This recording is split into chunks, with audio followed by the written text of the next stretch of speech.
So that is the only. So first of all, the most important aspect is we have to focus on essay. That is, from the beginning of our preparation itself, there should be consistent focus that has to be given with respect to essay. Okay.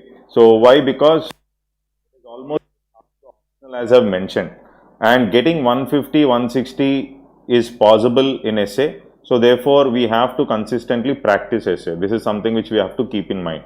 Now, second thing is our approach for answers as well as essay same? No, it is quite different.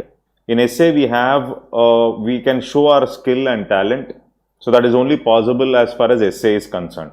Okay, so that cannot be done when we talk about GS answers, but in essay, yes, all the dimensions can be written. You can show your skill with respect to your language.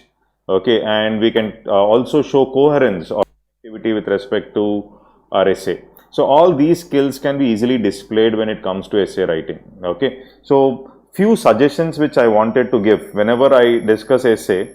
So few suggestions which I always want to give is, one is, most of the time whenever we are writing essays, okay, so we generally, what we do is, without thinking of points or without preparing a framework, we start straight away writing the essay, which is a wrong approach. That means, what I mean here is, we have to prepare a structure before we start an essay. Structure is compulsory. So in the rough work itself, what are the areas which you are going to cover? What would be the flow? What are the different dimensions which you are going to focus? All these have to be written in the rough work before taking up the essay. Okay, so second important aspect is the introductions and conclusions of essays.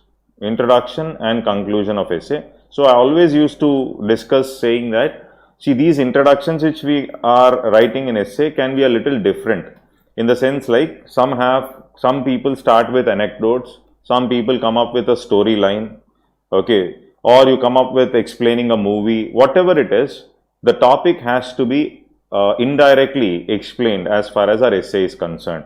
Okay, so in the introduction itself, we can make the essay very much interesting by coming up with a very decent or a very neat story which will grab the interest of the examiner. Or you can come up with an anecdote. I'll show it through an example how we are going to do it. Okay, so that is one more thing which I always try to mention. Okay, and then when we are writing essay, another important aspect is about coherence. There should be some coherence between the different paragraphs which we are writing. So there should be interconnectivity or link between different paragraphs. So how do you bring in coherence, etc.? That also we will see today. Okay, so the essay should be coherent. There should be a linking pin between one paragraph and another. It should not be something like a paragraph is completely disconnected from another paragraph. So that comes through practice, where you bring in a link between different paragraphs, which definitely makes your essay more interesting. 4, I do not suggest you to draw flowcharts. On a general note, unless and until it is very much needed, please don't draw flowcharts in an essay, because it will kill the interest, because you are revealing everything in the form of diagram. Okay, so of course, if you want to, in the beginning itself, if you want to show the direction to the examiner that this essay covers so and so aspect, better would be you come up with a paragraph format to cover the essay. Okay, so you will say that in the next few paragraphs we are going to deal with these and these aspects. Okay, so that is how you are going to write, but rather than a flow chart, a paragraph is better. So I do not suggest you all to draw flow charts as far as essays are concerned on a general note. Okay, 5. Okay, when we are talking about philosophical essays, okay, so there are different types of essays. So one is basically a content-based essay, another one is a philosophical essay. So when we are talking about philosophical essays, you need to be more creative, okay, and you also have to think the odd dimensions or the different dimensions of the essay. So what I call these different dimensions is something like, I'll use a word called out of the box thinking. Out of the box thinking. Remember, when you're preparing for essays, there's no point in watching videos, or no point in somebody would have written an essay. So just based on that, you cannot decide this is the best essay. you also have to write it on paper, you have to brainstorm different points, you have to prepare your own notes, come up with 360 degrees application when it comes to essay. So individual effort is very much needed. Just don't depend on some ready-made material which is available. Okay, so I'll also talk about how we prepare material and notes. That would be the main dimension which I will focus today, especially for those who are starting this 12th. So you'll be writing some essays with us.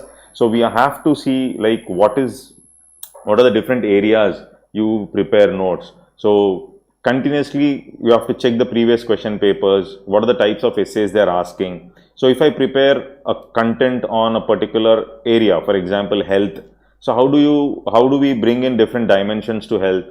Okay, can I link up current affairs to it? Okay, if a topic on health, if it is philosophical in nature, how do I address it? If it is a content based topic, how do I address it? Same with respect to education. So we have to prepare sufficient notes with respect to essay. So just don't depend on GS material or GS notes. You see, you have read all the GS papers, so don't go and directly sit in the exam and write an essay. So this is one more thing which I always keep saying. Sixth is about bringing in conclusions. So when we are bringing in conclusion with respect to essay, our conclusion should be trying to address whatever we have introduced in the initial paragraphs. Okay, so that is very, very important. So not wasting much time slowly. So we'll take up an essay and try to decipher. So here I'm pushing in one essay related to health. Okay, so just try, this is how you have to prepare notes. This is what I want you all to do. So this is basically, you can see this topic here. Health is a state of complete harmony of body, mind and spirit. Okay, now this is a simple essay. Simple in the sense like the essay looks very simple and common. Now how do I take such essays forward? Now in this first essay, I will try to show you how do you prepare material for essay first of all. There are different ways. Then in the second part of the discussion, I'll show you how are we going to think when we are writing an essay. Two things here. So one is during the preparation period. So how am I going to make material? How am I going to make notes, etc. Okay. So health is a state of complete harmony of body, mind and spirit. Body, mind and spirit. Okay. So here, if we see here, there is one story which we have written here. Of course, this story, some may have a problem with respect to this because we are asking for justice. So this recently the whole world was shocked on learning about the death of famous Bollywood actor Sushant Singh Rajput. Of course, I am taking it as suicide here in this case. So because I have written it a long back. So this is one story which I am trying to project. It need not be Sushant Singh Rajput alone. It can be somebody else also. So Sushant committed suicide. I am taking it at the face of it that Sushant has committed suicide. He was physically healthy, financially stable. What drove Sushant to take a drastic step to end his life? The answer is not far to be found. Today we equate well-being with money, but this is not correct. A physical world is easy to see and treat, but emotional wounds are invisible. So many of times, like, you don't like this example of Sushant Singh Rajput in this case because there is still discussion that is going on whether it is suicide or not. So it may be a little controversial. So you need not take Sushant Singh Rajput. You can come up with some other example. Okay. So here what my intention is to show that health is not just about physical. It is not only physical, it is mental as well as emotional. So this is my intention in pushing these things here. So a physical wound is easy to see and treat, but emotional wounds are invisible and are hard to treat. It highlights that health is not just physical fitness, but also emotional as well as mental fitness. So this is the point which I wanted to bring in, okay, in the introduction, and for which you can take any film star or anybody, any celebrity who has committed suicide, or you can take up some other example which talks about mental fitness not being taken care of. So, okay, so here many a times what happens is, preference is mainly given to physical fitness. If we see government's policies, not just India, including US also, the policies mainly focus on physical illnesses. they don't give the same amount of attention when something wrong happens on the emotional or the mental side. Okay, so that is the reason we're talking about in current affairs, you have mental health bill. So these things can be brought in while we are writing such essays. So this is something which we have to understand. Okay, so here if you see in US, okay, so when we talk about the Presidential Medal of Freedom, okay, so this is mainly given to soldiers who lost their arms, legs and other bodily injuries. Okay, but it is not given to those who face post-traumatic stress conditions caused due to war. So this aspect of mental fitness is ignored even in countries like US when there is this Presidential Medal of Freedom that is given. So that means, does it make patriotism and supreme sacrifice of soldiers with mental issues any less than soldiers who have lost their arms and legs in war? So here, taking this mental illness, or when we talk about post-traumatic stress disorders, etc., is it that we are not giving so much of importance? I'm talking about a developed country like US. So forget about India. India, we are still in the process. So that means in this case, is it that we are not able to address something like mental and emotional fitness? Or what I have written here is the patriotism the sacrifice made by these soldiers, okay, with mental issues, is it far less than somebody who has lost their arms and legs? So this is what I wanted to bring in a point. I wanted to make a point here. So this makes it very clear that the model world does not give as much importance to mental and emotional health as they give it to physical health. So this is what I wanted to bring in a point in my intro, and along with that in my first paragraph. So here the essay topic says, health is a state of complete harmony of body, mind and spirit. So I've come up with some example or a story in the first paragraph. Then I brought in a point of a developed country like US, so where the mental fitness is not taken care of, okay, or we can talk about the Presidential Medal of Freedom here, so which is given only to somebody who has lost their arms, legs or other bodily injuries. So this is what I wanted to bring in a point in this case. Okay, so that means what? So when we are trying to address such essays which look quite general, so you need to have content. Content will not flow in the exam hall. Content has to be prepared beforehand. That means if I am preparing health, so because of corona, there's every probability that there can be an essay on health. So I have to not only collect data with respect to health, but also if there is something like a philosophical statement or a general kind of an essay with respect to health, I should be in a position to make a point in the exam hall and impress the examiner. So this should be my objective. Okay, now going forward in the second paragraph, if we see here, so I've talked about US, then I am going to bring in a concept in India, where in the ancient times, health is not just about absence of any disease, but health and healthy living was a lifestyle. So in the Hindu way of life, okay, when we see health is nothing but a way of life.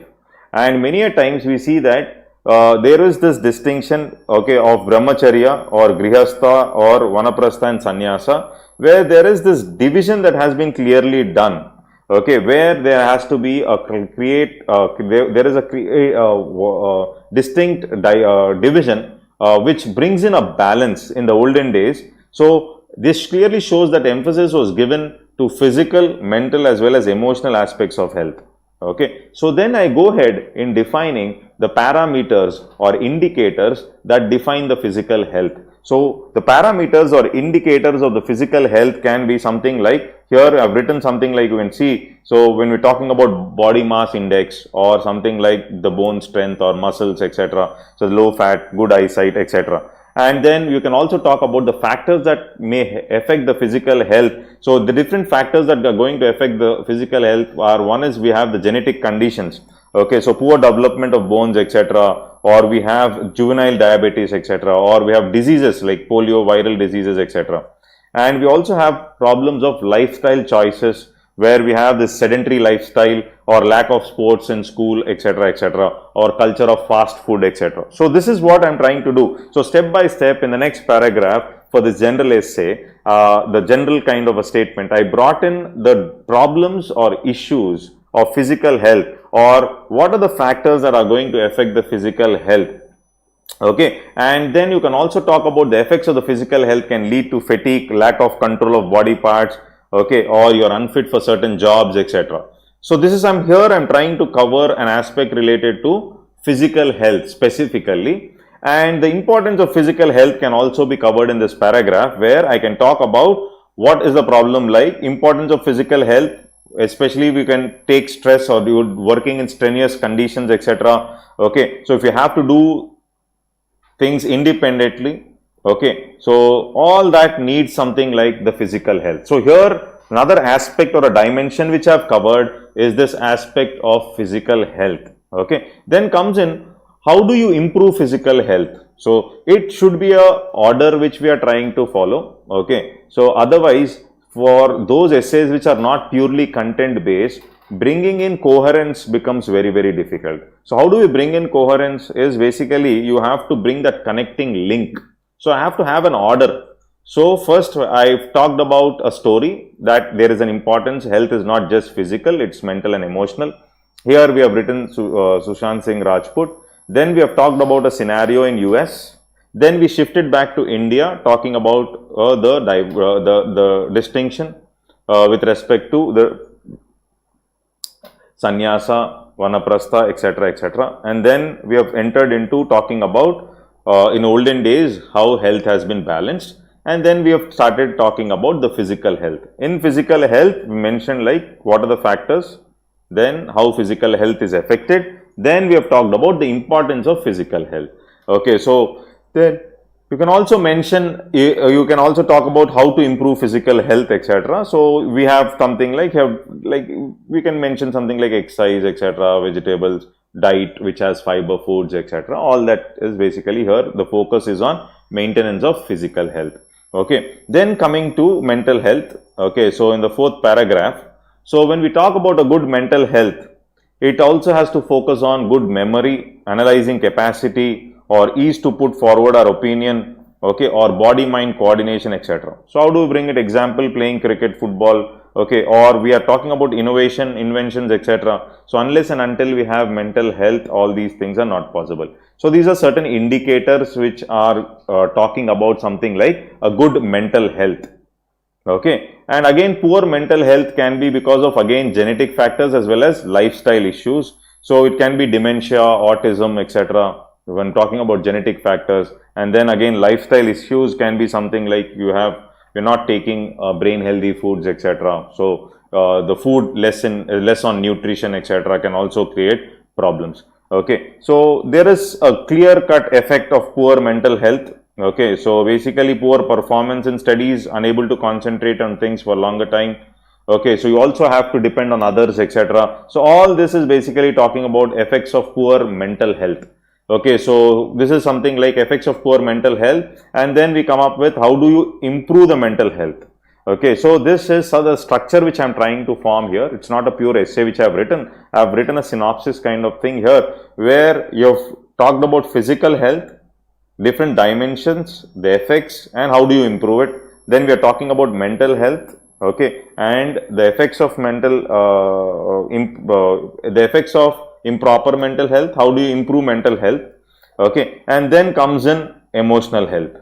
Okay, so here the essay talks about three different dimensions. So when we talk about emotional health here, good emotional health, okay, so here compassion, forgiveness, balance in life, self-satisfaction, okay, no expectation from others, ambition to achieve greater things.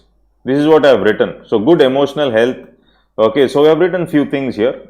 Happiness, being content with whatever you have, etc. And reasons for poor emotional health. Again, there are two reasons. One is the societal factors that are creating problems with respect to emotional health. And another one is the lifestyle issues. So in the societal factors, we can talk about rat race.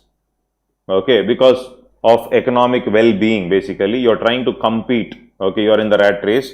Influence of family, peers and teachers, and the pressure of societal judgment. So validation, societal validation that you are something. Okay, so all this puts direct impact on emotional health. So many people commit suicides because of even emotional health going down. Okay, so lifestyle again, So lifestyle, lack of interaction with others. Okay, so if you would have read the book called Ikigai, it talks about how all those who have lived more than 100 years, there was a research which was done, and one of the important aspect they focus there is interaction with others. And it also talks about minimalism. So minimalism is a mechanism where though you have very rich, you try to stay happy with minimum requirements. A minimalist house has only the minimum requirements possible to lead a proper and healthy life. Okay, so this is something which is stated in that Ikigai book also. You can make a mention of certain Japanese cultures which talk about emotional health and longevity basically is directly linked to something which you have. So you're looking forward at something you're looking forward in life with respect to some aspect which is a motivating factor for your living. Your interaction with others, which is going to reduce stress, which is reducing nowadays. Okay, and extreme materialism also is creating immense stress on people and which is deteriorating their health. And lack of meditation or sedentary lifestyles, etc. All this has a direct impact on emotional health. So when I refer to health, it's balance of mental, physical as well as emotional as the topic goes. It's a synergy of all the three. Okay, so this is how you have to make content for essays. This is how you have to make content. You have to prepare your own content, jotting out a number of points, number of examples and references which you can use straight away in the exam. Without preparation, we cannot bring in that coherence. Without knowledge, you cannot bring in coherence, especially with respect to philosophical essays. Okay, so now effects of poor emotional health is another aspect which I have covered here. Lack of self-worth or antisocial behavior, search for external source of satisfaction. Okay, so all that you're looking for validation from outside, all this puts indirect pressure on people. Okay, so this poor emotional health can lead to laziness, lack of interest in achieving targets and procrastination. Then I have mentioned here, how do we improve emotional health? Okay, so this is the same method which we have followed. Okay, for physical, mental, and we are talking about emotional health here. Okay, being confident about ourselves. Okay, explore our wants, needs, targets, socialization with peer, family and school, workplace, etc. Meditation, yoga, etc. All these are mentioned. Okay, so this is basically to bring in or reduce emotional health problems. So when I'm talking about meditation, yoga and all, it is basically to reducing the emotional health problems which we are facing in the present society. Okay, so then in the next paragraph, after talking about all this, I have to talk about medicine here. So when I'm talking about health, another important aspect is medicine. So when we are talking or referring to modern medicine, so when we're talking about surgery or allopathic medicine, okay, it is basically an end in itself. So there's unscrupulous money making. No doubt doctors are respected. We definitely respect doctors. We definitely respect science. But on one side, it is on the other side of it, there's huge expenditure out of the pocket money, out of the pocket expenditure which we Indians have to make.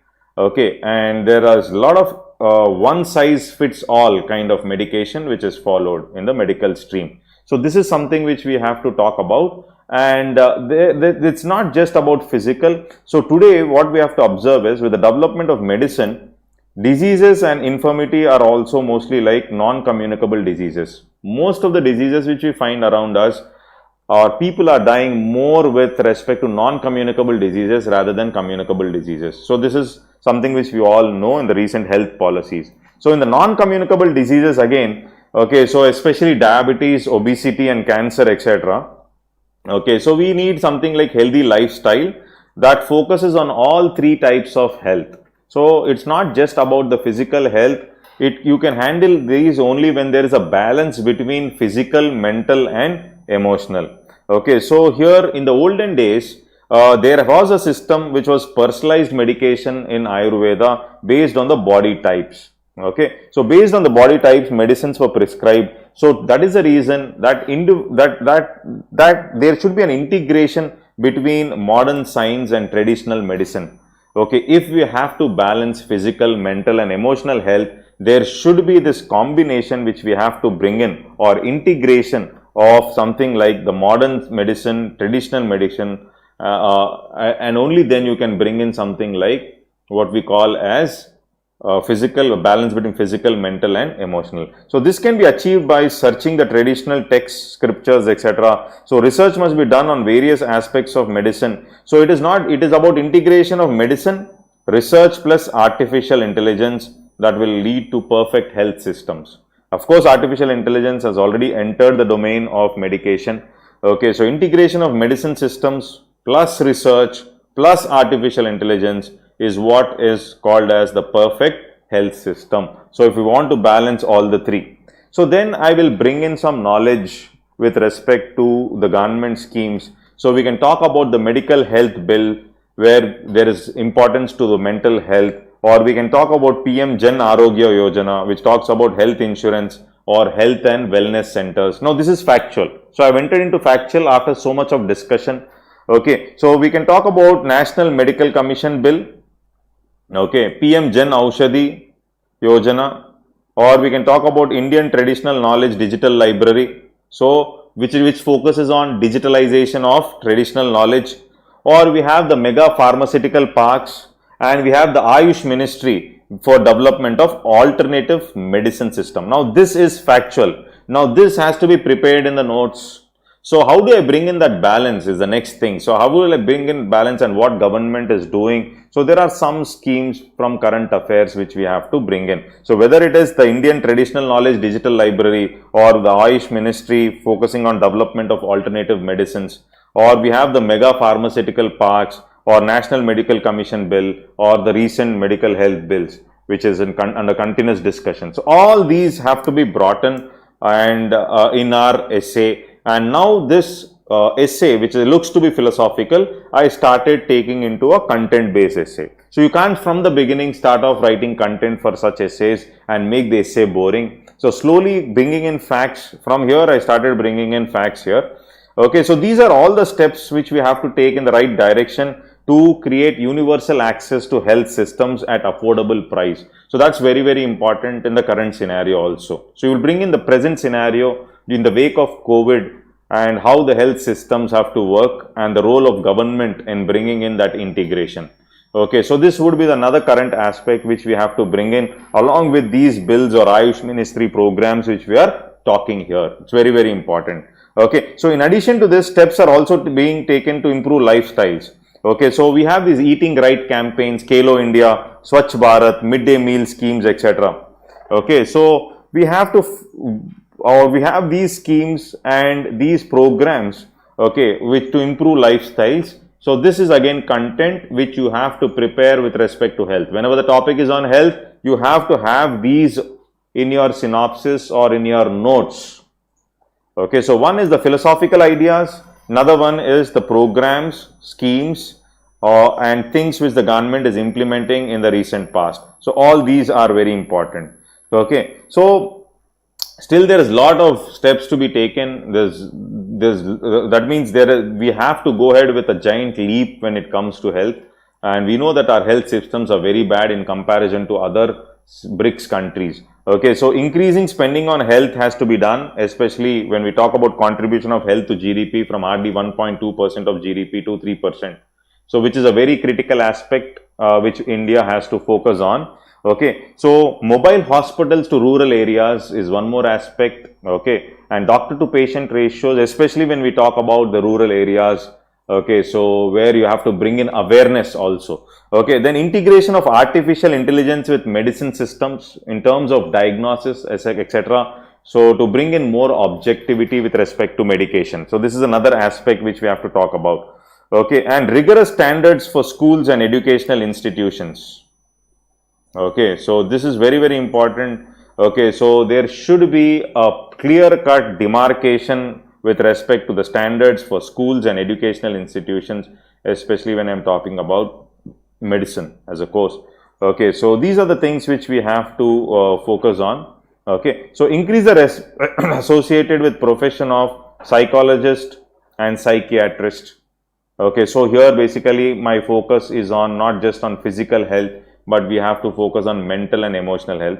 We have to spend more money on public healthcare systems or diagnosis and preventive healthcare systems. So this is another aspect which we neglect. Okay, and another important area which we can suggest is insurance penetration in India. So making insurance by default plan while taking a bank account. So it is something like by default when you are applying for a bank account, okay, opening a bank account, insurance should be clubbed, or it should be by default, it has to be given to everybody. So life insurance is still life insurance, including health insurance. In fact, in India, the penetration is very less. Okay, a healthy mind, body, and spirit help achieve not only SDG 3 but enables humans to achieve all 17 SDGs. This is the conclusion. Okay, and it's 169 targets. If we can achieve such a nice health system, our world won't lose another Sushant. So something which I bring in, something in the introduction, I try to bring it back in the conclusion. Of course, since I have started with Sushant Singh, so I will write our world won't lose one other Sushant, taking it as suicide. I have written this example, though is physically fit, etc. So I'm bringing this back. So health is the greatest of human blessing. Okay, so this is how I end the essay. So why did I give you all these dimensions in this essay is, my intention, see in the previous essay video, which is already there on YouTube, you can see those philosophical essays which I discussed in the live session. It was a Zoom session. So which will give you the critical analysis. Here, my intention is to show you a general line of essay. You cannot make it completely factual was one important aspect. Second important aspect here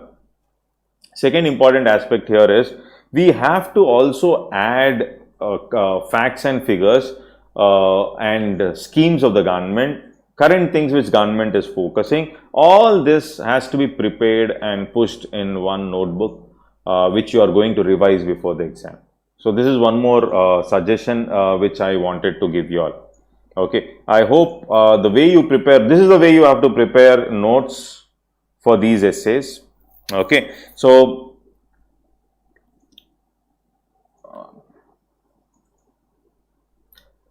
here I am not going to discuss this essay fully. Okay, so this essay I have already discussed in the live session. Okay, but I just want you all to give you a critical perspective. So that essay, basically how to prepare notes, is one.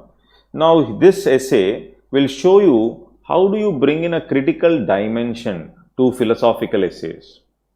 Okay, you need not take the essay on the face of it. You can say, why can't we it the other way around? You can critically question the essay topic itself. So for that dimension, if you see this essay, past is a permanent dimension of human consciousness and values.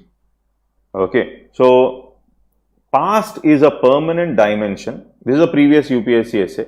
So past is a permanent dimension of human consciousness and values.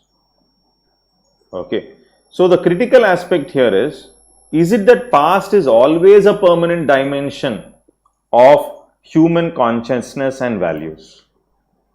Is it that past is always, or past, there can be a situation where we as humans, where past need not be a permanent dimension of human consciousness and values. We generally tend to see only the one dimension of this. One dimension is the topic, we take it on the face of it. On the face of it, the topic is past is a permanent dimension of human consciousness and values. So what we do is, we start writing the essay in this direction only, that past is a permanent dimension of human consciousness and values. That is where we make mistakes. That is where we can't make the essay more interesting. Okay, so any doubts here? Like you have understood this essay topic? Everybody has understood this essay topic, which is this past is a permanent dimension of human consciousness. I hope health essay you have understood how to prepare notes. So any doubts you can put it in the chat so that I can suggest you like what should be done, etc. Any doubts you have?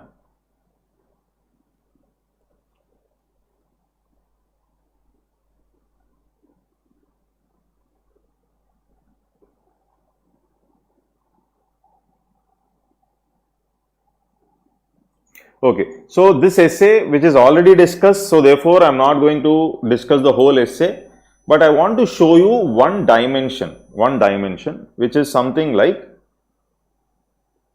different from what the essay is saying. If you see this introduction here, so I have taken the example of Pavlov, who conducted conditioned stimulus experiments.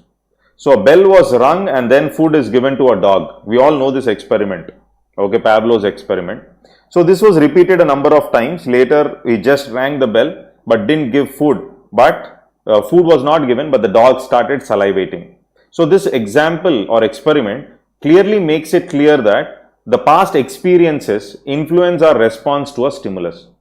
So here, with respect to this animal, our past experience has a direct impact on the response to a stimulus. It influences our response to a stimulus. So this clearly shows as far as this Pavlov experiment is concerned. Okay, so this experiment also holds true for human beings as well. Okay, so humans are no way different, but past is an important dimension of human consciousness because we learn from our experiences. Okay, so the way we view the world is decided based on our experiences of the past. No doubt about it. The experience could be our own or ancestors or culture or tradition. Okay, but what is the difference between an animal and a human if just past experiences decide our behavior? So if just past experiences are going to decide our behavior, then what is the difference between human and animals? So the difference is man can think, reason and challenge our experiences, which an animal cannot. Therefore, while it is true that past is a dimension of human consciousness and values, it is not the only dimension. This is what I want to show in the essay. So this is the critical. I am not taking the essay on face of it saying that yes, past is a permanent dimension of human consciousness and values. I am trying to push in a fact that though past is a definite factor which affects our consciousness and values, but past alone need not be the only dimension. So this is what I want to bring in. Okay, this is what I want you all to observe. Okay, so then I will be bringing in different areas in this particular essay where I can bring in how past is going to influence our consciousness and values. Okay, and is it always correct to decide actions based on past? Okay, or how to reconcile our past experiences and regressive values. Okay, and what are the other dimensions that influence our actions, other dimensions other than the past? So therefore, this is how I take the essay forward. It's not just about the past, then what are the other dimensions which are going to bring in? And using the past, you have to change the present and create new consciousness and values for the future. So this is how we take this essay forward, but I'm not going to discuss this essay. So I want you all to watch the video where completely I've discussed this philosophical essay in detail. So today I'll take up another topic because this is already discussed, it will be boring. So let's take up another essay here. Okay, so this is the essay topic. Okay, so when people fear their government, there is tyranny. When government fears people, there is liberty. Now you can say this is an essay basically on liberty. Okay, this is an essay on liberty. Okay, so when people fear their government, there is tyranny. When government fears people, there is liberty. Okay, so now this was an essay topic. So this I can put it under liberty. So when I'm making notes on any topic related to liberty, when I'm making notes on any topic related to justice and equality, so you have to separately make content on this.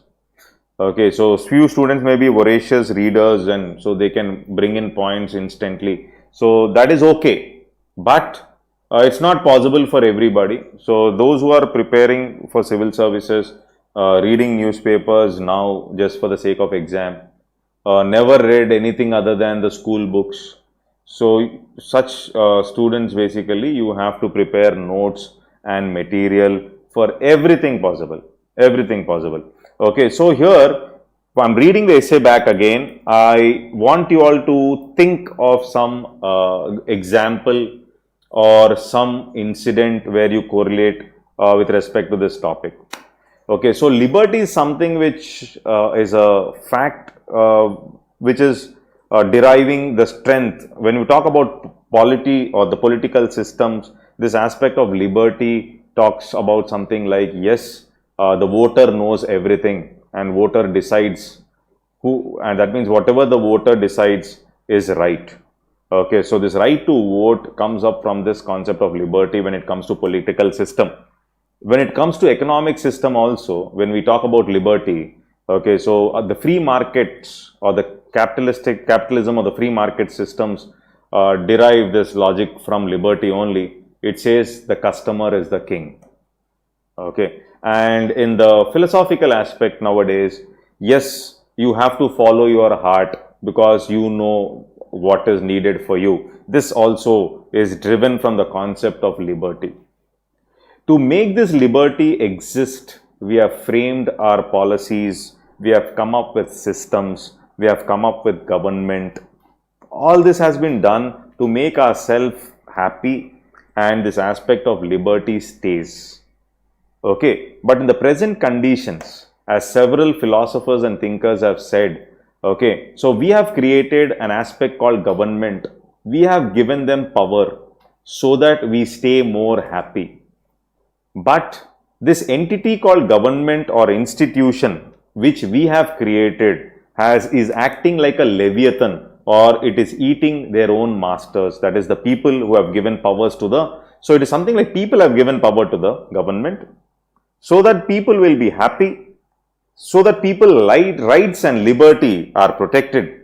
But it is happening the reverse way out, if you can observe, where this entity which was created by people, power which was given by public, now this entity is eating its own master. Now these are observations in the political system which you can make very clearly understand and make, but that is what the topic talks about. Now if we observe this topic, it says when people fear their government, that means people are fearing their own creation. It is not government is something from heaven, or it is we who have created it. It is we who have given them power. Okay, so, but when people fear their government, this is what is happening. There is tyranny. But when government fears people, then there is liberty.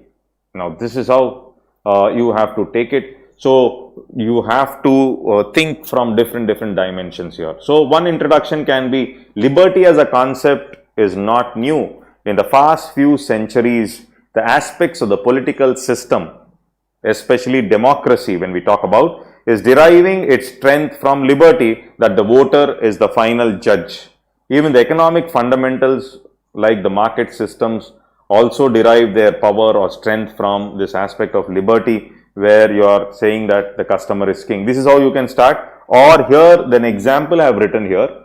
So here this example is, I am trying to compare different countries, and one such country which is very much apt for the first line is North Korea. So North Korea, people do not criticize their government. The only time they speak out is to shower praises on their supreme leader. The reason for the people's silence is not because everything in North Korea is fine or hunky-dory, but due to the fear of repression by the state and even death. So this, you can watch some YouTube videos also on North Korea. Okay, so in 1970s in US, President Richard Nixon had to resign under the threat of impeachment for the Watergate scandal. Okay, so here I am trying to bring in a comparison between US and North Korea. So the US Congress, which represents the American people, has sent chills down the spine of the president for his illegal acts. Okay, so the above two stories, US Congress, which represents the American people, has sent chills down the spine of the president for his illegal acts.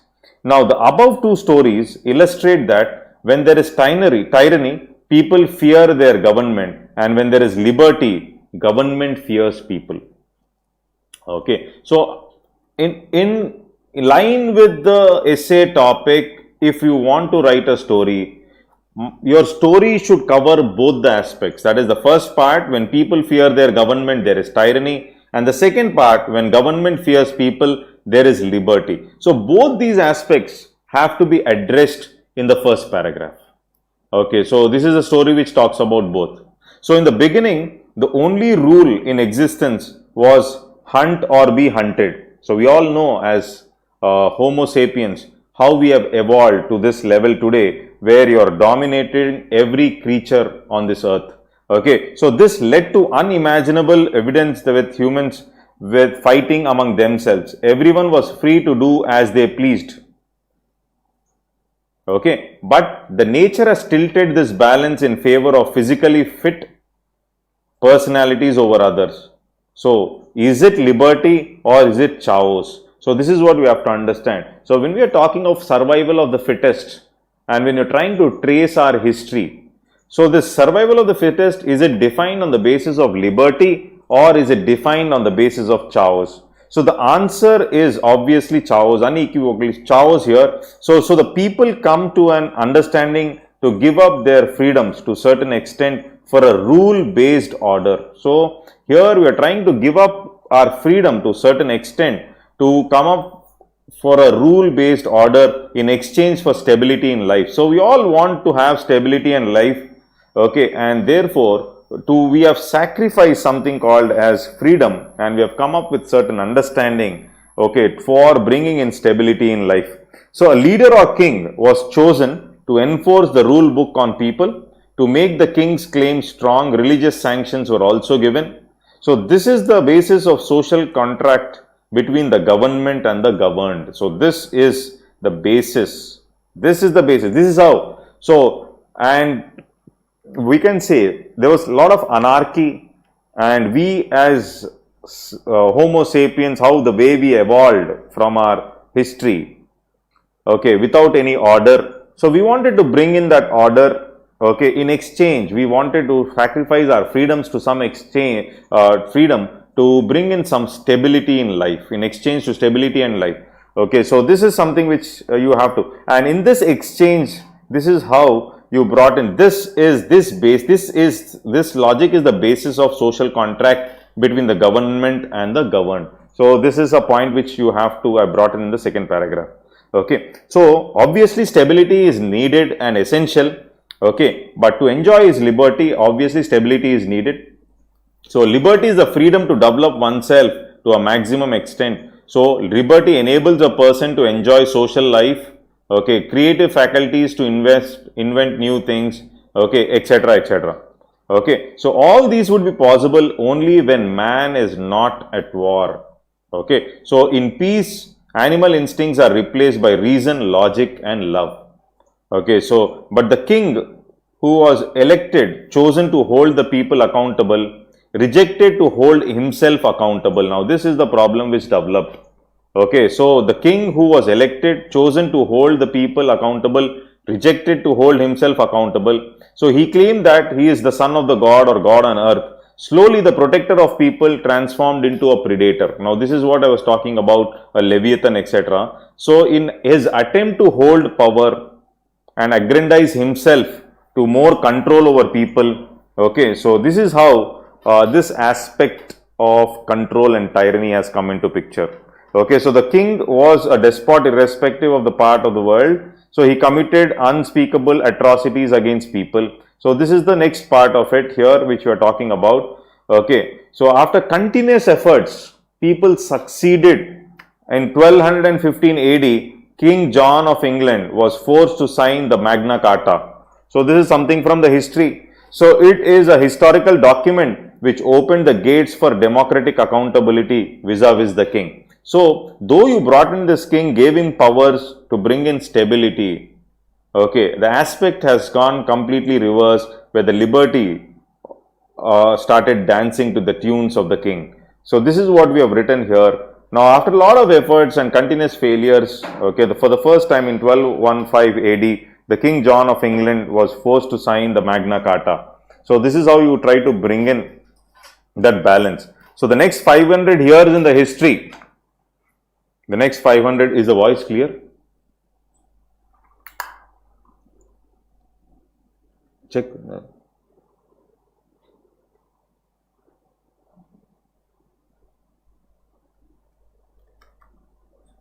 Okay, okay.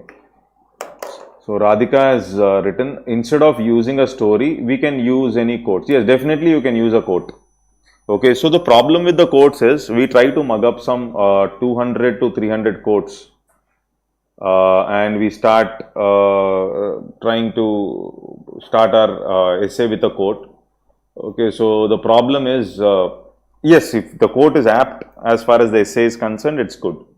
But just don't place quotes just because you have mugged it up. That is the only issue. Okay, you can start with a quote, you can straight away start the essay. Okay, story is also fine. Story should not be too big where some students write stories for one full page. There is a story which we write. Okay, so that should not be the approach. A small story, yes, anything is fine as long as it is apt with respect to the topic. Okay, that's very important. Yes. Okay, so fine. So the next 500 years in the history of the world are centuries of Tamil. Now Renaissance started, etc. All this we have covered here. Okay, so so what we observe is it is ironic that while the British stood for democracy and accountability of the government at home,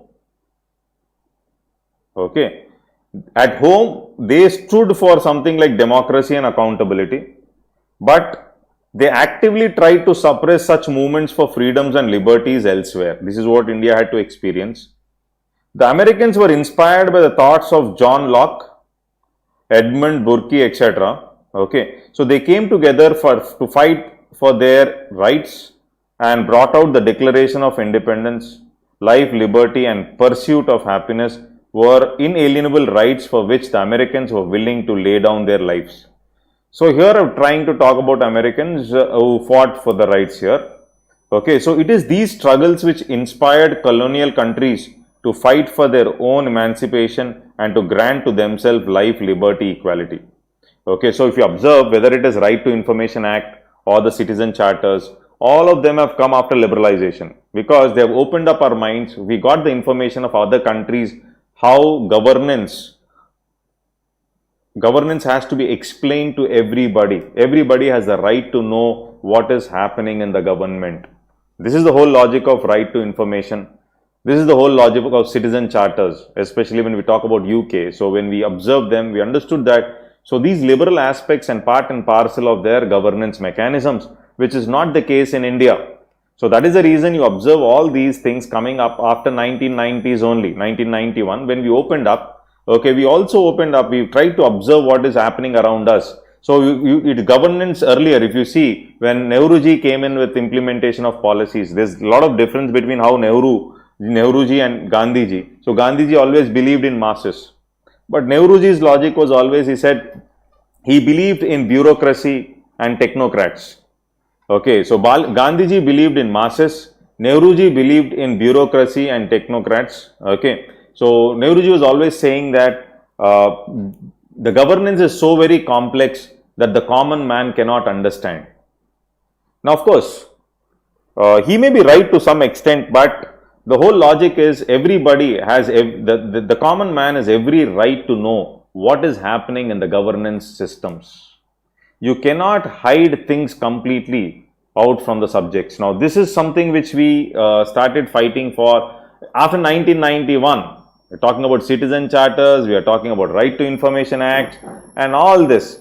But when we see US or when we talk about Great Britain, etc., of course, Britain was bad with respect to others. They were trying to suppress the freedom. But when it comes to their own country, yes, there is some amount of freedom, not some amount of freedom. They fought for freedom. Even America fought for the freedom. So this is what we are trying to compare here. Okay. So these struggles which inspired the colonial countries to fight for their own emancipation and to grant to themselves life, liberty, equality, etc. So this is what I am talking here. So the English educated freedom fighters understood the value of liberty when they found the rights which the British people take for granted and were non-existent in India for Indians. Okay, so they are fired by the philosophical thoughts and enraged by the unjust British rule. So Indians gave a persistent non-violent challenge under Mahatma Gandhi and succeeded to win the liberties. Okay, so this is what we're trying to bring in our history and how freedom struggle was enriched by the thinking of few liberalists who have learned from the other countries. Okay, so this is what we have brought in here. So any government in the name of stability try to water down the liberties of the people, but at the same time you can talk about fundamental rights and directive principles here. Okay, the conflict between fundamental rights and DPSPs. Okay, so while some concerns of the state are genuine, not all are made in good faith. So it is up to the people. We can talk about the sedition law, which is in news now. So there are a lot of theories saying that there are certain aspects which cannot be stated as sedition, and there's a lot of discussion and news currently, especially in Andhra Pradesh, etc., where several people were booked for sedition. But actually, it is not something related to sedition itself. So it is going against Article 19, or it's going against right to freedom of speech, etc. So there's a lot of discussions. You can bring in sedition law here. Okay, so in the next elections, the people of UK defeated the Labour government with strong disapproval. So here it is about that area. Now here, in case of India, emergency was imposed in 1970s. The fundamental rights of people were suspended. The courts have turned into mouthpieces of government, barring few courageous judges like Justice H.R. Khanna. Okay, the people came onto the streets and protested for their liberties despite being jailed, tortured, and sometimes killed in lathi charge. When the elections were held in the aftermath of emergency, INC was defeated. So a juggernaut government was brought down to its knees. So this is something which, so when we talk about such kind of autocrat governments, okay, so they have to bend their head sometime or the later. So this is what, only as long as people participate actively in public life. Okay, so in democratic India, for national security purposes, some stringent laws were made to curb insurgency, Armed Forces Special Powers Act, etc., terrorism and disaffection against the state. So these laws are necessary for obviously bringing in unity and integrity of the country, but the misapplication of these laws is leading to tyranny of government against the governed. Now this is something which you are talking about India specifically. Okay, so where I am trying to talk about the section 124A of the IPC. Okay, so which is basically trying to bring in the stringent sedition law against us. So here basically to define sedition, I am not going to discuss this. There are a lot of articles which we posted in our editorial also. So you see, there's a lot of discussion going on actually what is sedition and where are the limits to be placed and what the right to freedom of speech, etc. So this aspect, for example, in recent times there is use of stringent sedition law, section 124A of IPC. Okay, so to bring in those aspects which do not fall under the domain of sedition also, you want to bring it under sedition. So you can't question the government. Okay, so you are trying to bring in applying sedition laws to cow slaughter in Madhya Pradesh. So such wrongful application of law reduces the importance of the law itself and makes mockery of Indian constitution. Now this is what we are talking about, the Indian constitution as such here. Okay, we can bring in conflict between fundamental rights versus DPSPs. We can talk about misapplication of laws which are framed for national security. You can talk about Armed Forces Special Powers Act, etc., taking about liberties of the people. Or we can talk about sedition, section 124A of IPC against, you're trying to book people under sedition under IPC 124A where they do not figure out under sedition in fact. So this is something like, for example, cow slaughters in Madhya Pradesh, etc. You're booking them under sedition. Now there is no way, there's no direct relevance to call this as sedition basically, and there's several examples in the recent past, in last few 10-15 days with respect to sedition which was continuously in news. Okay, so the dangerous precedent will institutionalize the medieval despotism in the garb of democratic governance and national security. So this resulting silence due to misapplication, it's not silence of peace, but silence of a graveyard. So this silence which you're talking about because of misapplication of law is not silence of peace. This silence is but the silence of graveyard. So democracy without dissent is dictatorship. Democracy without dissent is dictatorship. It is upon people to protest peacefully against such unpatriotic acts of the government and protect their liberties. It is upon people to protest peacefully against such unpatriotic acts of government and protect their liberties. So hold their governments accountable when information is denied.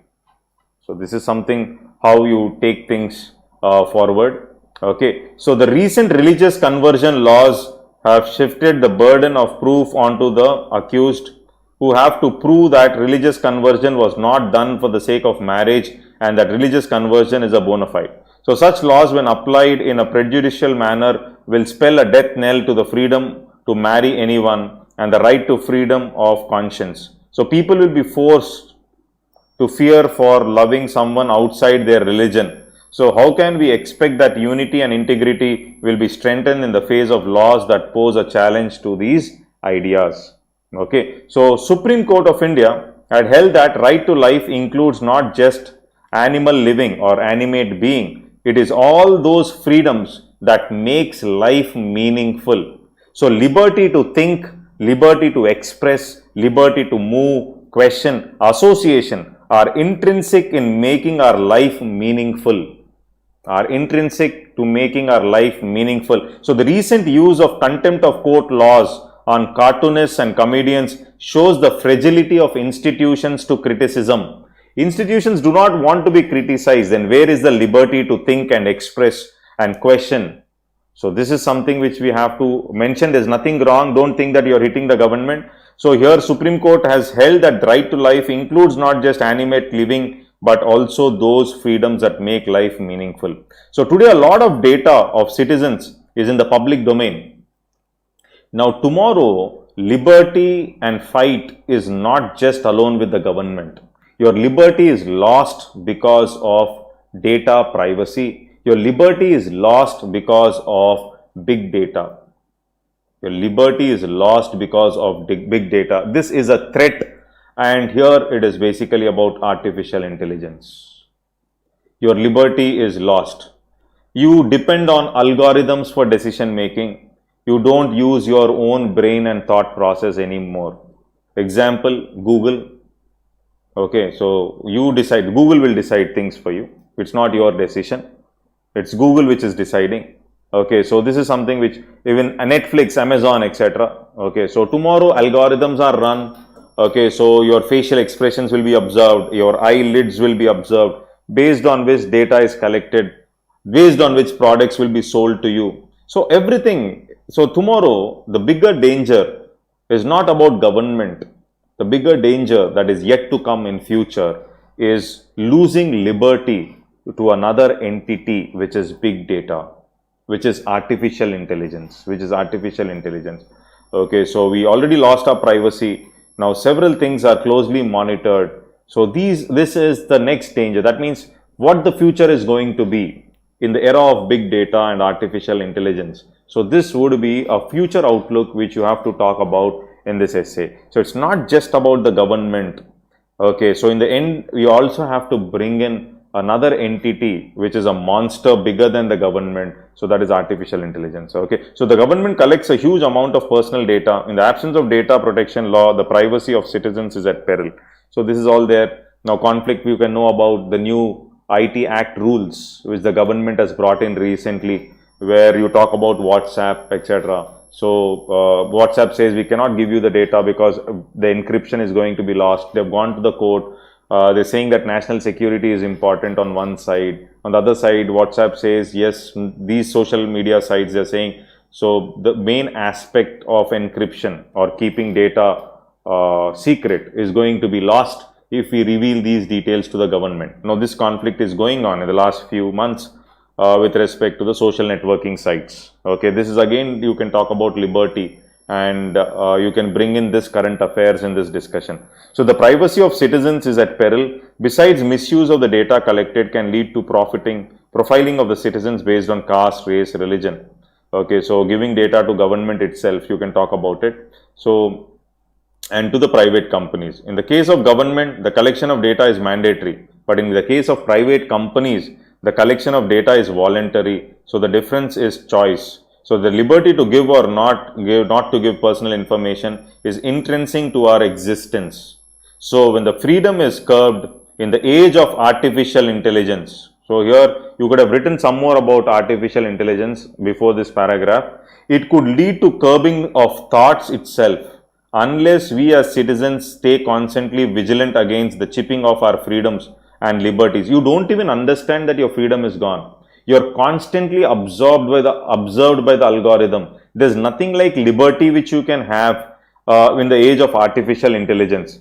It is not you watching the television, it is the television watching you, and that algorithm decides your facial expressions, your muscle movements, your eyelid movements, everything is profiled out, and the data is collected and can be used whenever required. Now this is the era of artificial intelligence where you can bring in, so liberties, the days of thought police described in George Orwell's novel 1984 are nearer than we actually believe to be. So George Bernard Shaw said, liberty means responsibility. That is why most men dread it. So how prophetic his words turned out to be. So it's not just about liberty. So it's also about bringing in an aspect of responsibility. So this is how you prepare content.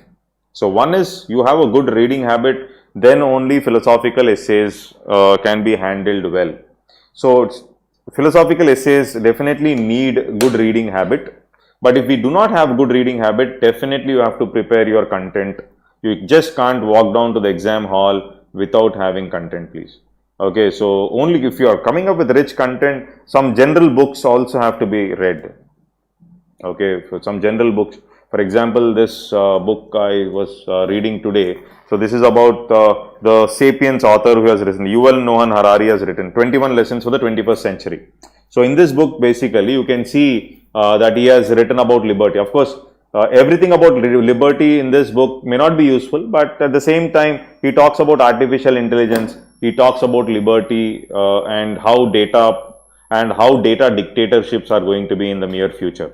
So like this, some amount of general reading, if it is there, it's okay. If not there also, you can bring in your, you can prepare your own notes on different aspects, and so that you get good scores in the exam. So without preparation, no. Without practicing essays, you cannot write good essays. Okay. So that's very important. Practice is very, very important. Okay. So that's it. So now I hope you have got some idea of how to think in a different dimension for a small area. Okay, and I also want you all to watch those philosophical essay videos which I have discussed in the live class on Zoom, so that you will get a complete picture of how to handle a philosophical essay.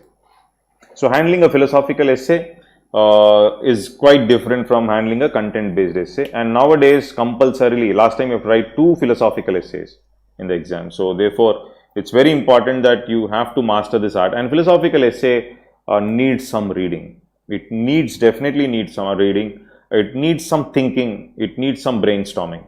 Okay, if somebody says no, it comes in the exam hall, I don't think so. Okay, you have to think on different issues. You have to. It's very entertaining also, very interesting also. Okay, so that's it. Any doubts you have, you can push it. Okay, so that I'll try to address your doubts.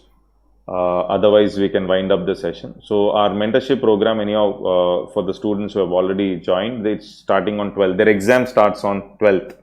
So the examination starts on 12th. So any of you have also coming up with good videos on YouTube, you can watch them. So few more essays also, I'll also discuss on the YouTube channel. I'll take up some topics and discuss on the YouTube channel. Okay, any doubts you have specifically with respect to essay, you can just put it in the chat box so that I will address it. So it is like we should have good content and structure for 50 to 60 topics in the hand before the exam.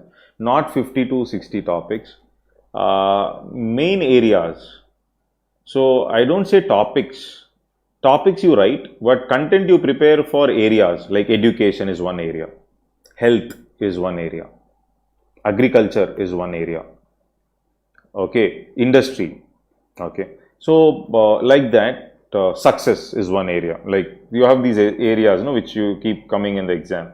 Okay, values and systems, one area. So like that, for areas you prepare content, And when you're practicing essays, practice the full length topics, like past is not the permanent dimension of. But you need not prepare content for those essay topics like 50, 60. Identify core areas and prepare content on those core areas.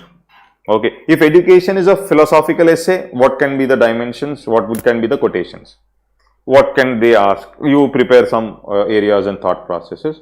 If education is a content based essay, so then what are the content? What is the contribution of education to GDP? Okay, so talk about online education, the changing systems, like that you have to prepare on different areas.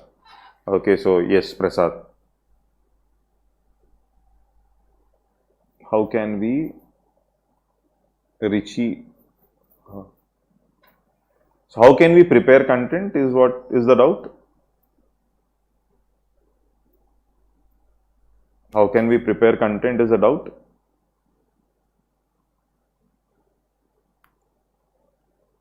So yeah, there is some lag, I think, when you're typing it, no, when I'm speaking it out. So improve good writing. See, improving good writing is, see, one is two things, Mahir. Improving good writing, somebody who is very bad in structurizing, you have, and you are you're not good in language, you have to practice précis writing. So précis writing, how do you do that? One is you can read Hindu editorials, the side editorials, not the big ones. You read the complete editorial and just start writing it in 4 to 5 lines. This is the first thing which I suggest for somebody who does not have any writing skill, or who is from regional background but who wants to write the exam in English. You have to take those small editorials, read it and compress it to 4 or 5 lines and get it evaluated by some good English teacher or some senior or some friend who's better than you. Okay, like that consistently if you do for 1.5 months, it will develop a skill basically to condense the content, and it will also enhance your thought process. The first thing you have to do for answer writing is that I always suggest do précis writing. Okay, so read an editorial, small editorial, compress it. That's the best thing. Okay. Second is, you've read some, you start writing. So first time you're writing an essay, take up a topic which you know completely. For example, okay, so everything can wait but not agriculture. Suppose you know everything about agriculture. Okay, now this is a topic. Everything can wait but not agriculture. Okay, now this is a topic. You know everything about agriculture. You've read agriculture topic in economics. You read agriculture in and out. Now take this topic like, okay, everything can wait but not, then start brainstorming. 2 or 3 students, 2 friends can sit together, take the topic and then start brainstorming. Okay, so we know about agriculture, but for this topic called everything can wait but not agriculture, what are the different dimensions you can bring? Then start writing. So this is how you have to improve.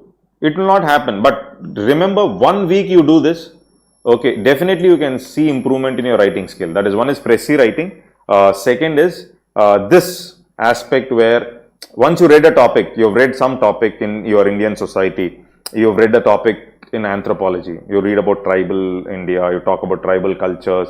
Okay, so you talk about several things in anthropology, you talk about in the administration, talk about governance, about government. So related topics which you feel that you have the content, take such topics and take a topic which is not factual based and you start brainstorming. For example, that example which I gave you, everything can wait but not agriculture. You know everything about agriculture, but you can't write this topic.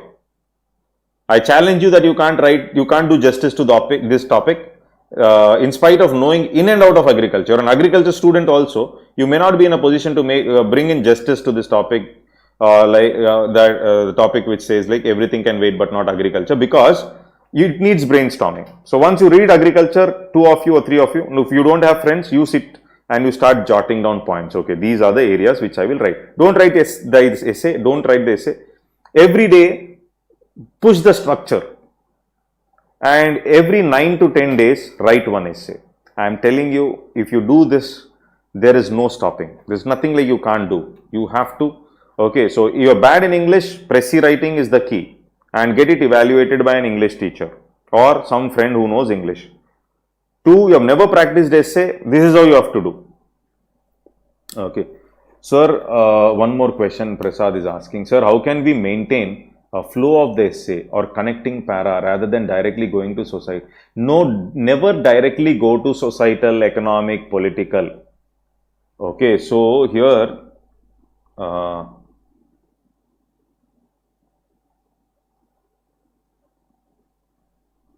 one second. I wanted to show you one essay. I'll try. So Prasad, I'm trying to address. Is it that we make a question and we go through it? We make a question.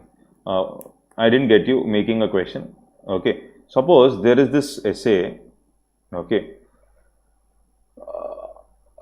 First of all, remember that coherence or interlinking will come only through practice. If somebody says you will get it by reading essays, please don't believe. Just by reading multiple essays, you cannot bring in that linking between paragraphs. You have to write essays. There is no other option. Even now, for presenting model essays, I am writing essays. I myself, because I like that essay, so I write for model answers, I am writing my essays. So when you keep on writing, automatically that logical link will come. You read essays, nothing will come. Reading peer group essays, okay, and then in the coaching sites, you are writing essay, peer evaluation. There also you have to write, it's not read. You have to write, keep writing. Okay, so that is one thing. And here, to bring coherence, first of all, you should have a structure in mind. So this is basically, suppose there's this topic like we've discussed this, indecisiveness is the rival of progression. You should first identify the keywords. In any essay, first identify keywords. Okay, so here, what are the keywords? Indecisiveness, rival, progression. These are the keywords. First job is, okay, these are the keywords which I have to identify. Then I'll try to understand the meaning of them. Meaning, okay, what is indecisiveness? What is progression? What is the essay asking? Okay. Then through brainstorming only you can bring the connectivity. Brainstorming, how do you bring connectivity? Okay, so one is you decide that yes, indecisiveness is the rival of progression. Okay. Second can be something like indecisiveness is supporting progression.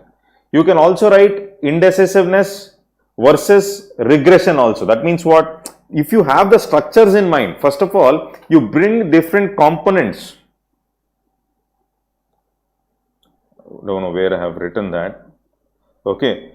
So first of all, what is the essay talking about? Okay. Second is you have to think of the keywords in the essay. Okay. Then you divide the essay into different components in the rough work itself. Okay. In that different components, you will divide the essay into different sub-components. This structure you should know. You have to, when you're practicing essay also, first only put these structures. Okay. For example, indecisiveness is the rival of progression is the first aspect. In that, what are the sub-components you will try? Indecisiveness is better than selfish decisions. Indecisiveness means not taking decisions at the right time. So another aspect can be indecisiveness, not taking decision, is better than taking selfish decisions. For example, Hiroshima, Nagasaki, etc. That is one more component. Are you able to get this? So once your components are clear, then you can prepare subcomponents under the components. This practice if you do, then only logical flow will come. Logical flow is not about English. Logical flow is flow of the thought. That flow of thought will come when you put it on paper. So indecisiveness is supporting progression, not taking decision. At times, first is what? Indecisiveness, you're not taking decision, is a rival of progression. You're not taking right decision at the right time, it will stop progression, one aspect. Indecisiveness, supporting progression. This is one more component I have divided. Okay, that means what? Indecisiveness is supporting progression. Better not to take a decision. Okay. Indecisiveness versus regressive decision. Don't take a decision. For example, Taliban laws. Okay. Or research on bioweapons. It is better not to take such decisions. It is better to be indecisive. Like that, you have to think of an essay, divide it into multiple parts in the rough work and practice. Then that logical flow will come. It's not about English. It is about the thought process. You practice more essays, the thought process will come. Okay, that is about Prasad's question. I hope I have addressed this, Prasad. Don't think it is English, Prasad. Okay, it's not English. It is about logical flow of thought. That comes when you put it on paper, when you practice these structures for multiple essays. That's the key. Any other doubt?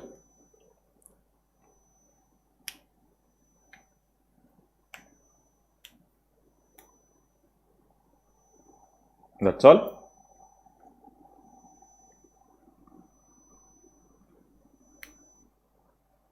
Yes, students, I'm just trying to see your chat. Is there any other doubt? I think all doubts are cleared.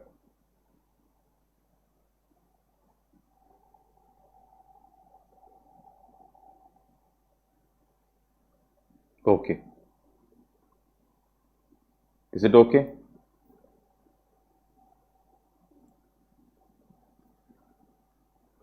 Okay, then I'm taking it as like it's all sufficient.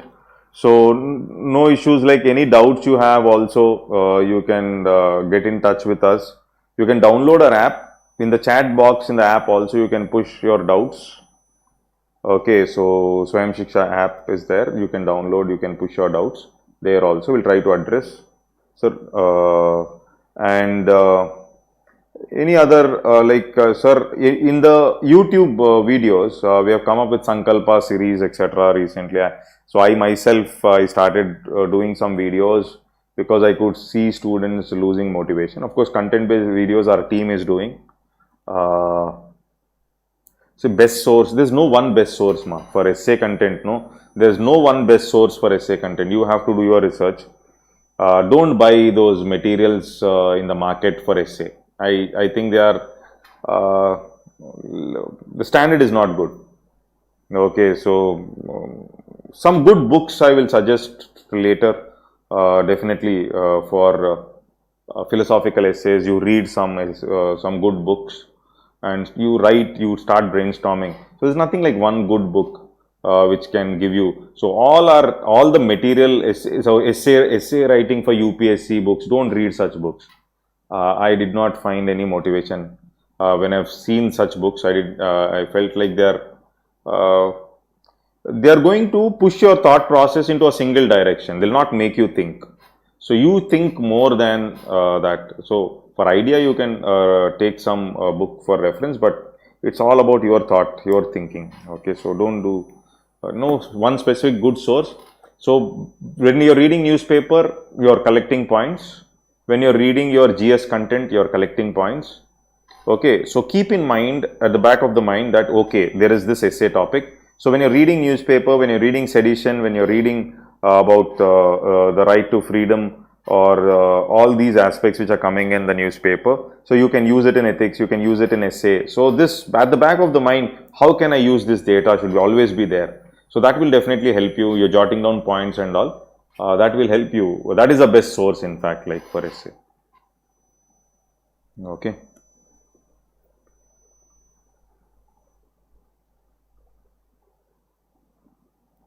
Okay then. So that's all. So stay in touch. So I'll also do some YouTube video on some essays. I'll take some essay topics in news and I will discuss in the next week. I'll be doing that also. So you can watch. Or we will have a Zoom session, one Zoom session also, where if you have some doubts in essays or you have written this essay, can you take up this essay? I'll definitely do that. Okay, so we'll sit in a live session, but continuous basis is not possible, but definitely on in a Zoom session so that you can interact with me. On YouTube live, that's not there. So we can sit and discuss some essays. One session which I've done already on one Wednesday. So because students have requested philosophical essay, I'll take up this time content-based essays and discuss. So that I'll give you another approach to content-based essays specifically. So I hope I'll try to help you all with respect to essay. And definitely remember, essay 100% we can score. It's not like any other GS paper where, sir, we'll get 70, 60. No, 150 means 150 on dart we can get if we have the skill and talent. we can skill and practice, we can definitely get 150. So don't neglect, keep writing. My only suggestion is keep writing. It's not reading, keep writing, and that will definitely pull your scores, and definitely you will be in the list. Okay, so that's all, ma. Thanks a lot. Thanks for your time and all. So thank you.